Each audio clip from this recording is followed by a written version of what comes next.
नाजरीन अस्सलाम वालेकुम।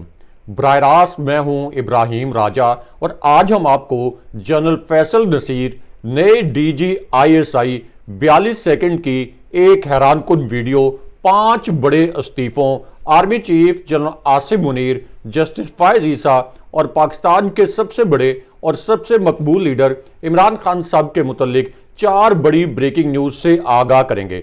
सबसे पहले आपको डीजी आईएसआई और एक टाउ टैंकर के मुतल्लिक एक बड़ी ब्रेकिंग न्यूज से आगाह करते हैं। अब ये जो एंकर हैं इनको पीटीआई एक बहुत खास वजह से एक टाउट एंकर कहती है और पीटीआई का ये इल्जाम है कि ये जो टाउट एंकर है ये इस्टेब्लिशमेंट और पीटीआई के मुतल्लिक झूठी और बेबुनियाद खबरें चलाते हैं। लेकिन इन्हीं के मुतल्लिक शेख रशीद साहब ने एक तहलका खेज लेकिन इंतहाई तकलीफदेह नोयत का इंकशाफ किया। शेख रशीद साहब ने यह इंकशाफ किया कि जब इस्टेब्लिशमेंट ने उन्हें अगवा किया उसके कुछ दिन बाद इस्टेब्लिशमेंट ने उनकी आंखों पर पट्टी बांधी, उनको एक नामालूम मकाम पर ले जाया गया और जब वो इस नामालूम मकाम पर पहुंचे और उनकी आंखों की पट्टी खोली गई तो आगे ये जो टाउ टैंकर हैं ये मौजूद थे। और फिर शेख रशीद ने बताया कि ये टाउ टैंकर यानी मुनीफ फारूक जो हैं ये इतने जालिम हैं कि इनको पता था कि इस्टेब्लिशमेंट ने मुझे अगवा किया है, मैं एक अगवा शुदा शख्स था, लेकिन उसके बावजूद मुनीब फारूक ने मेरा एक बड़ा कॉम्प्रोमाइज किस्म की सिचुएशन में इंटरव्यू किया। लेकिन अब पीटीआई की जानिब से टाउट करार दिए गए यही जो एंकर हैं इनके मुतल्लिक अब ट्विटर पर एक नया ट्रेंड चल रहा है। हमने आपको इसी प्लेटफॉर्म पर यानी इनसाइड न्यूज पर सबसे पहले यह खबर दी थी कि डीजी आईएसआई को तब्दील किया जा रहा है, लेकिन जिस वक्त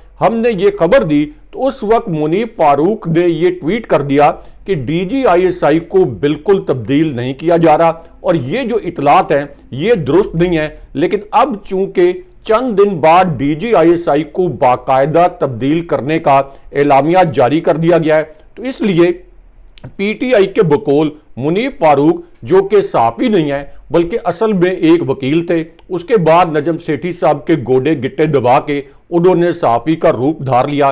तो पीटीआई के जो इंकशाफात हैं कि ये एक टाउ टैंकर हैं तो उसके बाद 100 से ज़ायद सहाफ़ियों ने ट्वीट किया है कि जाली टाउट एंकर की जाली खबरें यानी मुनीफ फारूक की एक और खबर जाली साबित हुई जिसमें उन्होंने ये कहा था कि डीजी आईएसआई को तब्दील नहीं किया जा रहा। तो 100 से ज़ायद सहाफ़ियों ने उनकी इस ट्वीट को झूठा करार दिया और उनको एक झूठा टाउट एंकर करार दिया। लेकिन यहां आपको नए डीजी आईएसआई के मुतल्लिक एक बड़ी ब्रेकिंग न्यूज से आगाह करते हैं। तो मामला यह है कि नए DG ISI lieutenant general Asim Malik कौन है, ये एक बहुत अहम सवाल है और आप ये कह सकते हैं कि इनका जो बैकग्राउंड है, इनका जो पस मंजर है, ये कई हवालों से बहुत ज्यादा अहमियत का हामिल है।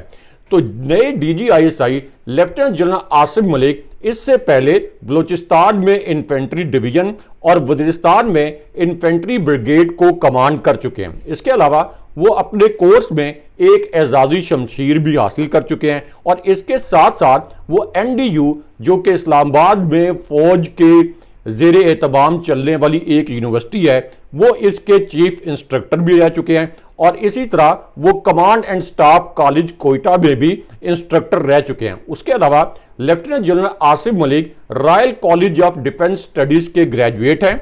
इससे पहले वो मिलिट्री ऑपरेशन के डायरेक्टरेट में भी फराइज अंजाम देते रहे। लेकिन यहां पे अब आईएसआई के अंदर होने वाली मुमकिन तब्दीलियों के हवाले से भी एक बहुत अहम नोयत की खबर है या एक बहुत हसास नोयत का नुक्ता है। और वो हसास नुक्ता यह है कि जब भी किसी नए आर्मी चीफ की तैनाती होती है तो जो भी नया आर्मी चीफ आता है वो आर्मी चीफ बहुत आला लेवल पर फौज के अंदर तकर्रर और तबादले करते हैं, कोर कमांडर्स के तबादले किए जाते हैं। इसी तरह हर नया आर्मी चीफ जो है वो अपनी एक नई लाइनअप बनाते हैं। इसी तरह जब आईएसआई के डीजी तब्दील होते हैं तो कहने वाले ये कहते हैं, या आम तौर पर रवायत यह है कि डीजी आईएसआई भी अपनी एक नई लाइनअप बनाते हैं, एक नई टीम बनाते हैं, कुछ तबादले होते हैं, कुछ तरक्कियां होती हैं, कुछ नए तकर्रुर होते हैं। तो इस पूरी सूरत हाल में कहा यह जा रहा है कि नए डीजी आईएसआई की तैनाती के बाद आईएसआई के अंदर इसी किस्म की तब्दीलियां हो सकती हैं। और कुछ साफियों के मुताबिक तो नए डीजी आईएसआई की तैनाती के बाद आईएसआई की पॉलिसी में एक बहुत बड़ा शिफ्ट भी आ सकता है, कुछ नए ऑर्डर्स भी जारी हो सकते हैं। लेकिन हमारे जराए ने इस खबर की तस्दीक या तरदीद नहीं की, क्योंकि बतौर साफी हमें यह मालूम है कि कोई भी जो डीजी आईएसआई हैं ये बराह रास्त आर्मी चीफ के अहकामात के पाबंद होते हैं। अगरचे रस्मी तौर पर वज़ीर-ए-आज़म डीजी आईएसआई का बॉस होता है, लेकिन अमली तौर पर हर डीजी आईएसआई जो है ये आर्मी चीफ के अहकामात के पाबंद होते हैं। तो जब तक आर्मी हाउस की पॉलिसी में कोई तब्दीली नहीं आती तो डीजी आईएसआई अपने तौर पर कोई नई पॉलिसी नहीं बना सकते। लेकिन यहां आपको army chief general Asim Munir, justice Mansoor Ali Shah और इमरान खान साहब के मुतल्लिक अलग से जो एक बड़ी ब्रेकिंग न्यूज आई है, ये ब्रेकिंग न्यूज मुख्तसरन आपके सामने रखते हैं। अब ये ब्रेकिंग न्यूज उस वक्त सामने आई जब जस्टिस मंसूर अली शाह ने जस्टिस फायज ईसा को अचानक शटअप कॉल दे दी और उन्होंने ये शटअप कॉल देते हुए जस्टिस फायज ईसा के नाम और सुप्रीम कोर्ट के नाम एक नया खत लिख दिया। अब इस खत के पहले नुक्ते में जस्टिस मंसूर अली शाह साहब ने यह कहा कि बेंच बनाने वाली कमेटी से जिस तरीके से जस्टिस फायज ईसा ने जस्टिस मुनीब अख्तर को निकाला है, ये एक गैर आईनी अमल है। इस कमेटी में रद्दो बदल सिर्फ फुल कोर्ट बेंच या फुल कोर्ट इजलास के जरिए मुमकिन था और जस्टिस फायज ईसा की जानिब से पहले वाली कमेटी जब तक बहाल नहीं की जाती, यानी जब तक जस्टिस मुनीब अख्तर को उस कमेटी में शामिल नहीं किया जाता और जब तक जस्टिस अमीनुद्दीन को इस कमेटी से निकाला नहीं जाता, उस वक्त तक मैं इस कमेटी के इजलास में शिरकत नहीं करूंगा। लेकिन उसके बाद इस खत का दूसरा नुक्ता बहुत अहम है। इस खत के दूसरे नुक्ते में जस्टिस मंसूर अली शाह ने यह लिखा कि बेंच बनाने वाली कमेटी के मुतल्लिक तरमीमी ऑर्डिनेंस के निफाज के चंद घंटे के अंदर ही ये जो ऑर्डिनेंस है इसको नोटिफाई किया गया। कमेटी को फौरी तौर पर दोबारा तश्कील दिया गया, लेकिन इसके मुतल्लिक कोई भी ठोस वजह नहीं बताई गई। यहां तक कि यह भी नहीं बताया गया कि दूसरे नंबर के जो सबसे सीनियर जज हैं यानी जस्टिस मुनीब अख्तर, उनको कमेटी से क्यों निकाला गया और नई कमेटी क्यों बनाई गई। लेकिन उसके बाद जस्टिस फायज ईसा ने एक बड़ी घिनौनी वारदात कर दी और army chief general Asim Munir के मुतल्लिक अलग से एक अहम और इंतहाई हसास नोयत की खबर भी आ गई। अब जस्टिस फायज ईसा जो कि इस वक्त एक्सटेंशन के लिए एस्टैब्लिशमेंट के पैर पकड़े हुए हैं, जस्टिस फायज ईसा जो इस वक्त मरियम नवाज के जर खरीद गुलाम का एक किरदार अदा कर रहे हैं, और जस्टिस फायज ईसा जिनके मुतल्लिक सुप्रीम कोर्ट की समातें कवर करने वाले सीनियर साफी और सीनियर एंकर मतीउल्लाह जान साहब ने एक तस्वीर ट्वीट की और इस तस्वीर में किसी को मुंह में हड्डी उठाए देखा जा सकता था। अब इससे आप अंदाजा लगा सकते हैं कि यह तस्वीर किस नोयत की थी और मतीउल्लाह जान का इशारा किस तरफ था। अब इसी पूरी सूरत हाल में ये जो जस्टिस फायज ईसा हैं, इन्होंने एक और घिनौनी वारदात ये की कि जस्टिस मंसूर अली शाह की अदम मौजूदगी में आर्टिकल 63A नजरसानी की जो दरखास्तें हैं इनको फौरी तौर पर यानी 30 सितंबर के लिए समाअत के लिए मुकर्रर कर दिया। लेकिन इसके अंदर एक बहुत बड़ी हसास और घिनौनी नौयत की खबर भी छुपी है, और वो खबर यह है कि इन दरखास्तों के लिए जो एक 5 रुकनी बेंच बनाया गया है, इनमें जस्टिस फायज ईसा खुद भी होंगे और उसके बाद इसी बेंच में जस्टिस फायज ईसा के 2 हम ख्याल जो जज हैं उनको शामिल किया गया है, ताकि जस्टिस फायज ईसा ये यकीनी बनाएं कि ये फैसला वही हो जो कि जस्टिस फायज ईसा खुद चाहते हैं। इसी तरह ये जो इनके 2 हम ख्याल जज हैं, इनमें जस्टिस अमीनुद्दीन शामिल हैं जिन्हें जबरदस्ती बेंच बनाने वाली कमेटी में शामिल किया गया, और जस्टिस मजहर आलम जो कि एक एडहॉक जज हैं, उन्हें भी इस कमेटी में इस बेंच में शामिल किया गया। लेकिन अब आर्टिकल 63A में जो तरमीम होगी इसके क्या खौफनाक नताइज सामने आएंगे, क्योंकि अगर आर्टिकल 63A में तरमीम हुई तो इसका मतलब यह होगा कि पार्लियामेंट में हॉर्स ट्रेडिंग का रास्ता खुल जाएगा। पीटीआई के ऐसे अरकाने पार्लियामेंट जिनको तशद्दुद का सामना होगा, जिनको अगवा किया होगा या जिनकी खवातीन को अगवा किया होगा, उन पर दबाव डालकर इस जाली आईनी तरमीम के हक में वोट लेना मुमकिन हो जाएगा, और उसके बाद ये लोग डी सीट भी नहीं होंगे और इनका जो है वो वोट भी शुमार हो जाएगा। इससे आप अंदाजा लगा लें कि इस वक्त जस्टिस फाइज ईसा जो हैं ये कितनी पस्तियों में गिरे हुए हैं और अपनी एक्सटेंशन के लिए किस किस्म के घिनौने इकदाम कर रहे हैं। लेकिन यहां आपको army chief general Asim Munir और इमरान खान साहब के मुतल्लिक अब से कुछ देर पहले जो एक और अहम और बड़ी ब्रेकिंग न्यूज आई है, ये ब्रेकिंग न्यूज आपको मुख्तसरन बताते हैं। इमरान खान साहब ने army chief general Asim Munir के मुतल्लिक क्या दो इंकशाफात किए और क्या दो हसास जुमले बोले जिन्हें मुकम्मल तौर पर सेंसर कर दिया गया। ये दोनों इंकशाफात मुख्तसरन आपके सामने रखते हैं। अब इमरान खान साहब ने अपने पहले इंकशाफ में army chief general Asim Munir का रेफरेंस दिया। उसके बाद खान साहब ने कहा कि मेरे खिलाफ एक बेबुनियाद कैंपेन चलाई जा रही है। इस कैंपेन में यह कहा जा रहा है कि मैं इसराइल के साथ ताल्लुकात का खा हूं और बहुत बड़ा हामी हूं। अब इस पर इमरान खान साहब ने कहा कि अगर इस अखबार में छपे हुए आर्टिकल को गौर से पढ़ा जाता तो यह पता चलता कि असल में इस आर्टिकल में यह कहा गया है कि इमरान खान साहब की जो साख है ये बहुत ज़बरदस्त है, लेकिन इनका मसला यह है कि इन पटवारियों को अंग्रेजी नहीं आती। लेकिन उसके बाद इमरान खान साहब ने फौजी क़यादत के मुतल्लिक एक हसास जुमला बोला जिसे सेंसर कर दिया गया। इमरान खान साहब ने कहा कि इस वक्त सुप्रीम कोर्ट को ख़त्म करके एक गैर एलानिया मार्शल लॉ लगाया जा रहा है। ये ऐसी तरामीम कर रहे हैं जो कि आज तक किसी फौजी डिक्टेटर ने भी नहीं की। हम इन तरामीम के खिलाफ मुल्क गिर एहतजाज शुरू करेंगे। लेकिन उसके बाद खान साहब ने army chief general Asim Munir के नाम एक अहम और हसास नोयत का पैगाम जारी किया।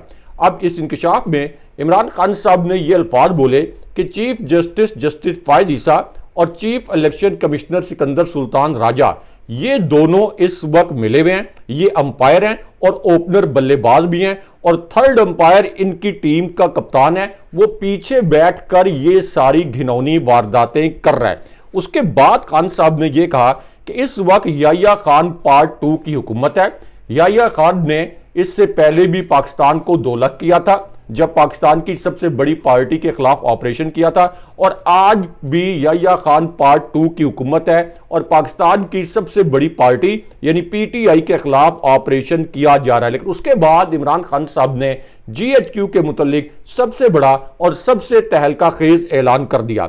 अब इमरान खान साहब ने इस ऐलान में यह बताया कि पीटीआई का अगला सुनामी जलसा मियांवाली में नहीं बल्कि अगले हफ्ते रावलपिंडी में होगा, यानी जीएचक्यू के शहर में। और यह खबर भी हमने आपको 2 दिन पहले सबसे पहले दी थी, और उस वक्त हमारे कुछ व्यूअर्स जिनका ताल्लुक नून लीग से है वो ये कह रहे थे कि यह खबर दुरुस्त नहीं हो सकती। लेकिन इमरान खान साहब ने आज सहाफियों के सामने इनसाइड न्यूज की इस खबर की भी मुकम्मल तौर पर तस्दीक कर दी। लेकिन यहां आपको 5 बड़े इस्तीफों और army chief general Asim Munir के मुतल्लिक एक अहम नोयत की ब्रेकिंग न्यूज से आगाह करते हैं। अब यह ब्रेकिंग न्यूज उस वक्त आई जब सुप्रीम कोर्ट के 8 जजेस ने अचानक chief election commissioner Sikandar Sultan Raja और जस्टिस फाइज ईसा को बैक वक्त चार्जशीट कर दिया। इस चार्जशीट के 2 नुकात मुख्तसरन आपके सामने रखते हैं।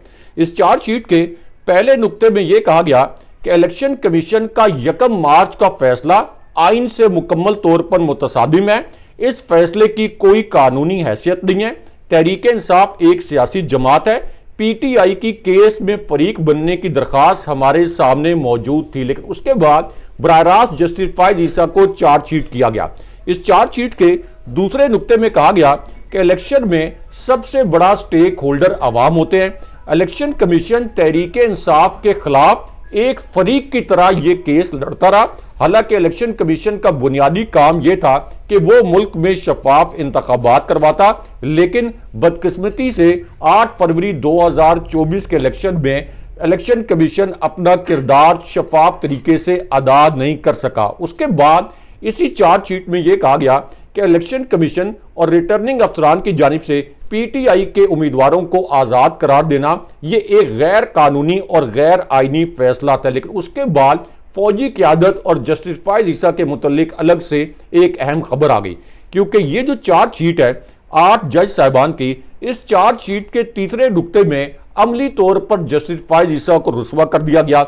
और इस नुक्ते में कहा गया कि पीटीआई से बल्ला छीनने के केस में सुप्रीम कोर्ट अगर पीटीआई के आईनी हुकूक वाजे करती तो फिर किसी किस्म की कोई कंफ्यूजन पैदा ना होती।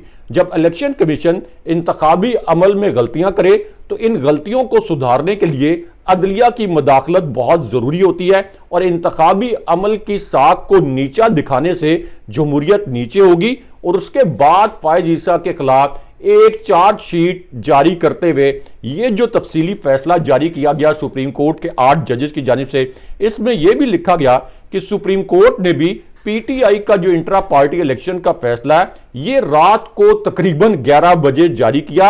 यानी इस फैसले में जस्टिस फायज ईसा और chief election commissioner Sikandar Sultan Raja को मुकम्मल तौर पर बदनीयत करार दिया गया और इनको चार्जशीट किया गया। लेकिन उसके बाद एक और बड़ी ब्रेकिंग न्यूज आ गई।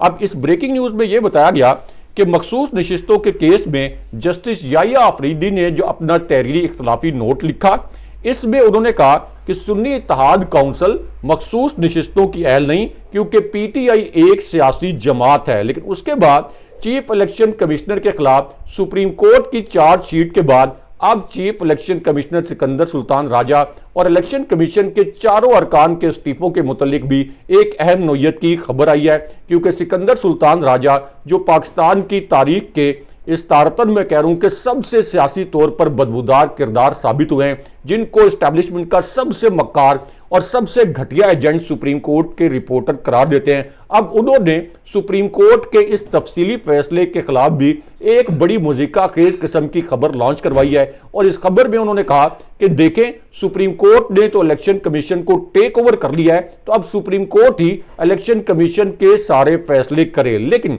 अब इस पूरी सूरत हाल में जब सुप्रीम कोर्ट ने सिकंदर सुल्तान राजा को मुकम्मल तौर पर बेनकाब कर दिया, तो अब पीटीआई की क़यादत ने अपना एक पॉलिसी स्टेटमेंट जारी किया है और इस स्टेटमेंट में यह कहा गया है कि सुप्रीम कोर्ट के फैसले से वाज़ेह हो गया कि चीफ इलेक्शन कमिश्नर और पूरे इलेक्शन कमीशन ने जानबूझकर यह धांधलीज़दा इलेक्शन करवाया। इसलिए चीफ इलेक्शन कमिश्नर और इलेक्शन कमीशन के चारों अरकान फौरी तौर पर मुस्ताफी हों और पीटीआई की क़यादत ने यह भी कहा कि इनको हथकड़ियां लगाई जाएं, इनके ऊपर आर्टिकल 6 लगाया जाए, इनके नाम ईसीएल में डाले जाएं ताकि ये एयरपोर्ट से फरार ना हो सके, जैसा आप हमारे थंबनेल में देख रहे हैं। लेकिन इसी सूरत हाल में जनरल फैसल नसीर के मुतल्लिक भी कुछ मानी खेज किस्म की चहमगोइयां हो रही हैं, लेकिन हमारे ज़राए ने इनकी कोई तस्दीक या तरदीद नहीं की। अगले प्रोग्राम तक के लिए अल्लाह हाफ़िज़।